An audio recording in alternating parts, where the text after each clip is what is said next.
Cookie represents a big community of rugby in Fiji. He's originally from Ruma, Lebukapalau, and is uncle to Samu Tawake.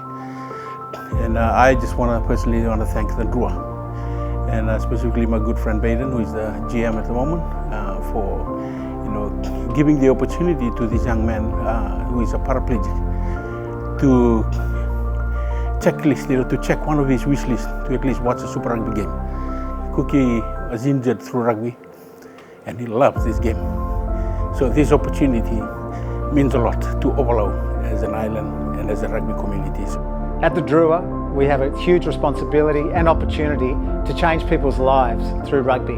When I was approached by my good friend Wanga to support his cousin in a wheelchair to come and see the game and make a huge difference to him and his family, I was very happy to support that request and show our authentic connection to the community.